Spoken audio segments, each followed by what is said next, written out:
안녕하세요. Riding on the Korean wave. Welcome to Thursday's edition of the Culture Wave. I'm Kwon So-ah in Seoul. Explore with us Korea's culture from all aspects and stay up to date with K-entertainment, K-games, K-poems, K-everything. And we're going to do all of that with our co-host Bella Kim today. Hello, Bella. Hi, So-ah. And hello to everyone joining us today on the Culture Wave, or Wave. Shout out to Walter. I'm Bella here to, of course, host and fill you guys in with the latest K-entertainment news as well. Have you checked the copyrights issues with this one? Well, I mean, it might be Walter's. I'm sure Walter is kind enough to, let me borrow that for one day. All right, we'll see. We'll ask him next week. Yes. Now, Bella, before your K-entertainment segment, though, we're going to kick off with today's culture report, which is also all about game industry, so also about entertainment. So, gaming has become one of the core industries of Korea's content exports, accounting for about 60% of that sector.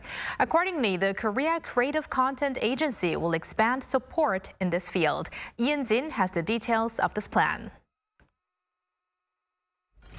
A post-apocalyptic near future where 90% of humanity has been wiped out due to the resurrection of an ancient virus as a side effect of global warming. Survivors hide in an underground bunker to avoid mutant creatures as they train agents with a training AI simulator named Veda to regain ground. This is the narrative of the indie action game Veda, which was produced with the support of the Korea Creative Content Agency and swept various indie game awards last year. Veda has raised expectations among gamers for its versatility, being both a PC and console game. To foster further development of such games, the Korea Creative Content Agency will invest 63.2 billion won, roughly $43.5 million in the gaming sector. That's an increase of nearly $1.4 million from last year. Specifically, they plan to expand support for indie and console games. We plan to uncover a variety of creative indie games and support production and consulting costs. Console games have a long production period, so we've established a new 3-year support program. In addition to the financial support, all-around support will be provided to gaming companies, which includes assistance with distribution contracts and promotion at overseas game shows.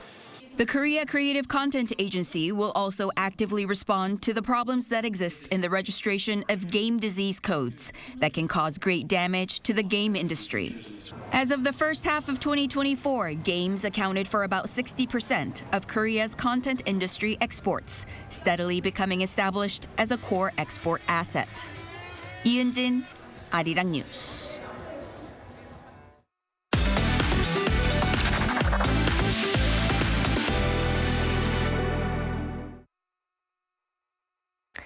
Time now for some K-entertainment news with Bella Kim. Bella, our first story today is about a member of NJZ, or still known as New Jeans to many. That is right. One of the members, Hanni, has received a new visa to stay in South Korea. According to the Instagram account managed by NJZ members' parents, Hanni, a Vietnamese Australian, received a new visa this Tuesday after her previous visa reportedly expired earlier this month.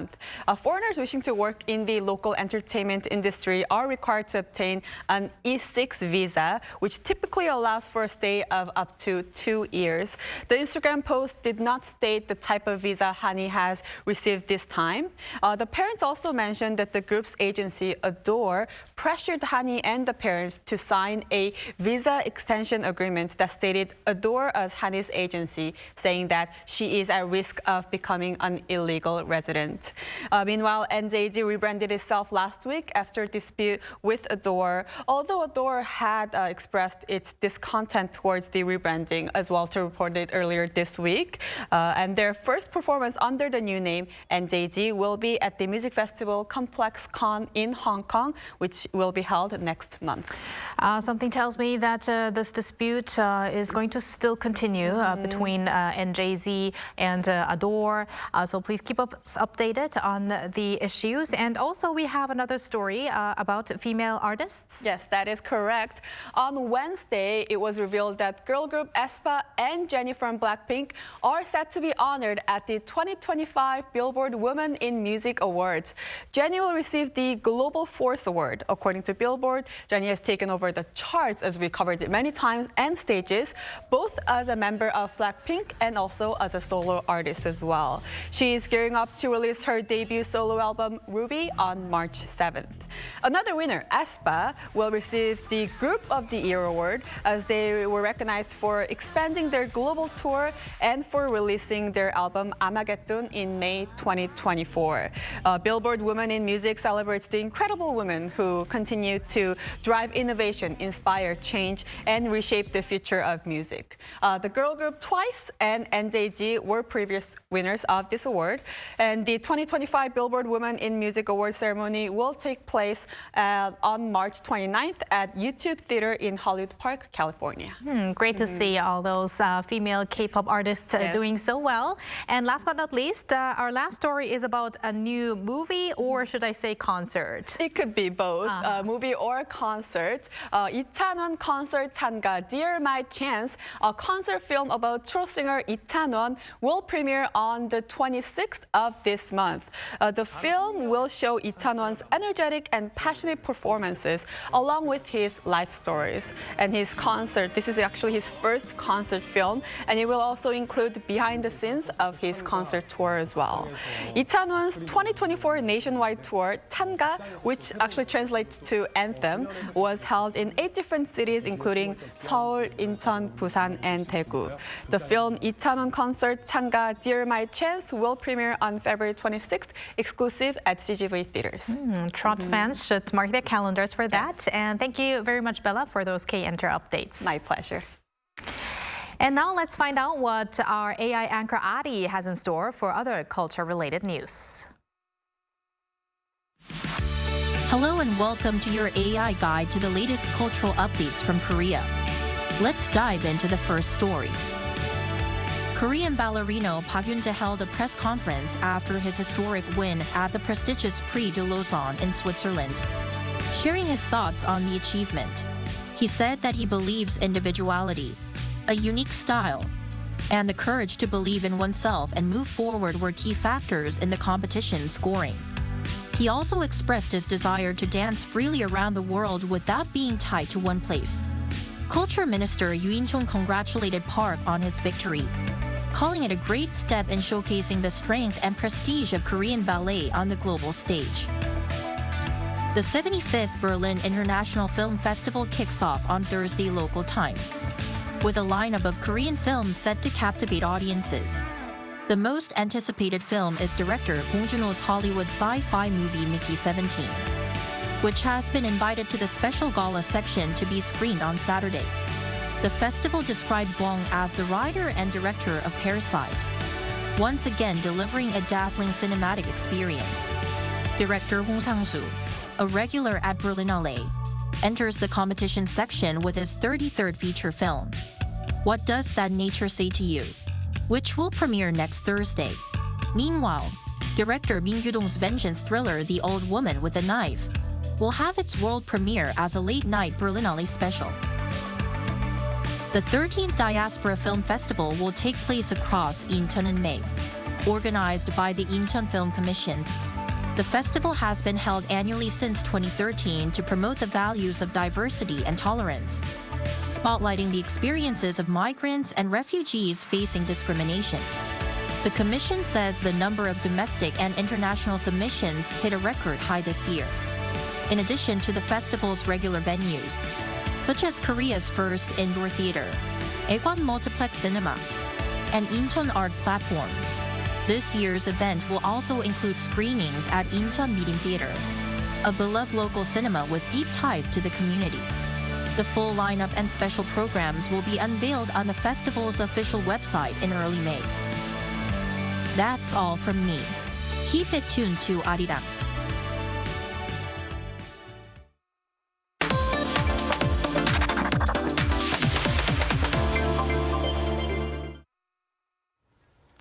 Sijo, a traditional Korean poetic form that emerged in the late Goryeo dynasty and is still written today, is considered as one of the most representative genres of Korean literature. In efforts to advance awareness of Sijo, a special celebration was held in the U.S. city of Chicago for World Sijo Poetry Day on February 7th.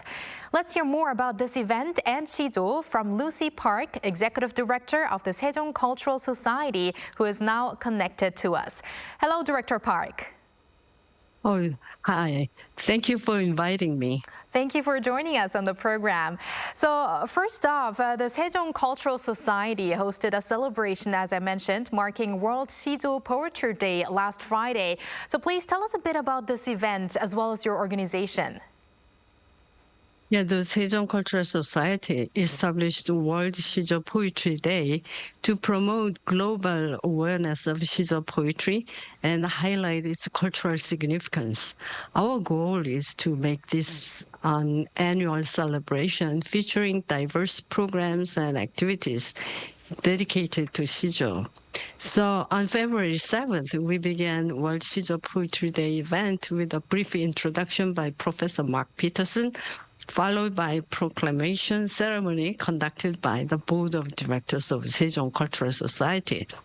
Next, we listened to three oldest Sijo poems written by two poets from Goryeo era, Utak, born in 1262, and Lee Sonyeon, born in 1269.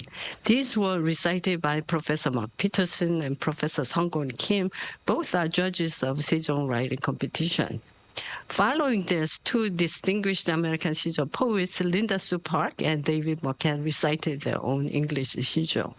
And the highlight of this program is the recitation of Sijo by 21 past winners of our Sijo competition. The final part of the Sijo recitation featured 8 Sijo poems selected for inclusion in a poetry anthology destined for the moon. The program included a traditional Sijo chant performance and Sijo hip-hop song performance by Elephant Rebellion, a Chicago-based hip-hop group. Wow, it's very interesting to hear that, especially that for the contest, it was not only Americans, but people from other countries actually joining for this global event. So for our global viewers, actually, what defines Sijo? And also, there is a specific reason for why World Sijo Poetry Day actually falls on February 7th, right? Yeah, February 7th is the Memorial Day of Utak, a renowned Sijo poet and scholar from Goryeo dynasty. His Sijo Tanroga, Lamenting Old Age, is one of the oldest known Sijo in written literature. So we established this day to honor his legacy. And Director Park, also just a brief definition of Sijo for those who hear this word actually for the first time, maybe for global viewers. Yeah, Sijo is a traditional Korea's poetry form written in 3 lines by syllable count. So each line contains 15 syllables, a total of 45 syllables. So your idea has to be very condensed in this short form. So it is most interesting, the formed poetry. So what is behind the idea of bringing Sijo to the American community? Was there maybe a special incident why you started this? Oh, the Sejong Cultural Society started the programs such as music competition, essay competition, Sijo writing competition in order to teach the non-Koreans as well as the Korean descendants about the Korean culture. So our mission is to promote awareness and appreciation of Korea's cultural heritage. So to make Korean literature and music more accessible, we decided to present them using Western media such as English and Western musical instruments. So we ask participants to write essays in English and compose Sijo in English, and music students are required to perform a solo piano or violin piece that includes the traditional Korean musical themes. So we started music competition in 2004, essay competition in 2006, and in 2008, Professor Heinz Wenkel, who is the chair of the Sejong Writing Competition Planning Committee and professor of creative writing at State University of New York, introduced me to Professor David McCann at Harvard University. Both said that Sijo could be written in English and encouraged us to start a Sijo writing competition for pre-college students. And at that time, we thought, what Sijo writing in Korean is difficult, and how can you write Sijo in English? So we did extensive research, and while we explored this idea, we realized that nearly all Americans are familiar with Japanese haiku, which they typically learn in second or third grade in elementary school. So that convinced us that if students can write haiku, they can learn and write Sijo as well. So with this in mind, we started Sijo competition in 2008 with cash prizes, providing strong incentive for students to learn and create Sijo. It really looks like you have a long history of diverse events that were held, including the most recent one on February 7th. But one of the most interesting events I find is actually sending Sijo poems to space. What's that about? The Polaris Trilogy is a poetry anthology for the moon. So this anthology features newly created poems by living poets from around the world, written in their own language and written for this particular project. In 2022, Joyce Brinkman, the editor of the anthology, contacted me after discovering Sijo by reading our website. She called me with numerous questions about the Sijo, and after a lengthy conversation, she asked me to curate works by Korean Sijo poets. So I immediately reached out to Korean Sijo Association, and many submitted their Sijo for consideration. Ultimately, the editor selected 8 Korean Sijo for inclusion in this anthology. So during our discussion, I explained to her that Sijo could be also written in English, and sent a few English Sijo to her. And to my surprise, she liked them and chose to include them in the anthology. So in the end, a total of 8 Korean Sijo and 3 English Sijo were selected for inclusion. So this project, called the Luna Codex, archives the artistic works, including paintings, writings, music, and films from over 40,000 creators worldwide. And these works are stored on memory cards designed to withstand the moon's harsh environment for millions of years, awaiting discovery by future explorers. This time capsule departed Earth on January 15th aboard the lunar lander Blue Ghost, and is currently en route to the moon with a scheduled landing date on March 2nd. Oh, so we'll just have to wait a little bit until the arrival. So I think that's very interesting and creative. Now, Director Park, you've been involved in raising awareness of Sijo for almost 2 decades now. The Korean wave during that span has become a global phenomenon. So do you think this helped in raising further interest by Americans into Sijo? Yes, definitely. many participants in our competition or Sijo education workshop are often fans of Korean music, drama, and movies. It was interesting to hear that one of our Sijo winner has a daughter who is a K-pop fan, and he learned all about K-culture and Sijo from his daughter. So he won the prize. His daughter did not win the prize, though. That is interesting. Yeah, 20 years ago when we started our program, not many people knew where Korea was located. And so many people just remember the Korea after Korean War. And there has been a significant improvement in the Korean image of the Korea. Things have definitely changed over the past decades. Now, I can imagine, though, that it's not really easy to learn Sijo as an American or also from the point of view of other foreigners. So how do you teach it? I mean, there's a unique rhythm to it, so I can imagine it's a little difficult to teach Sijo. Well, actually, it's just simple because you write by syllable count. So it's exactly the same as Korean Sijo. So you write 3 lines, and each line with 15 syllables for a total of 45 syllables. However, slight variations are allowed. So with each line permitting a deviation of plus or minus 1 to 2 syllables. So actually, American, we deal with American high school students, college students, and recently a lot of adults, established poets. But the younger students, they have no difficulty. So like middle school students have no difficulty.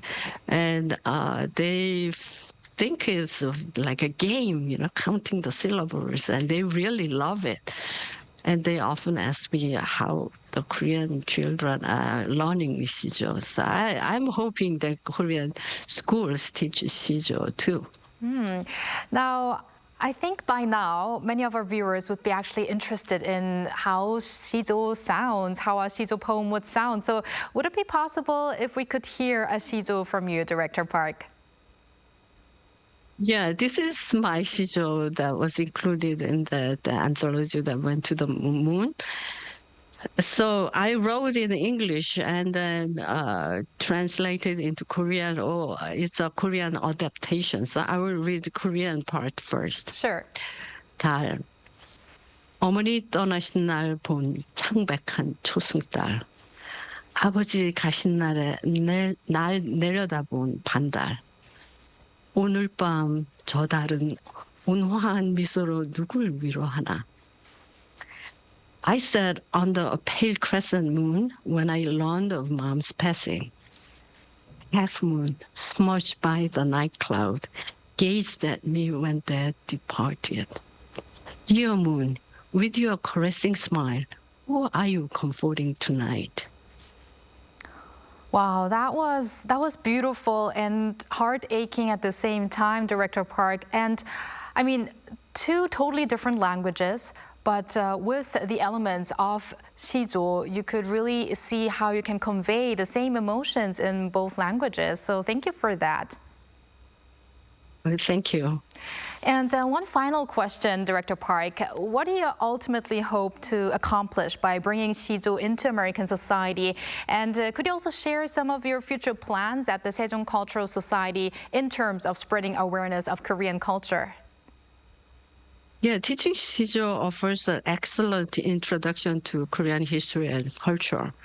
So as you mentioned at the beginning, Sijo is one of the most authentic representation of Korean literature and Korean heritage and serves as an ideal starting point for their journey. And ultimately, we want to make Sijo a part of their culture, American culture. In other words, transplanting Korean heritage into American culture and also other global culture, because the Sijo can be written in other languages too. and the Sijo will thrive beyond its origin. And we also believe that providing education on foreign cultures enhances cross-cultural understanding and fosters intercultural harmony and peace. Such education helps the younger generation develop into global citizens who can live harmoniously with people of diverse backgrounds.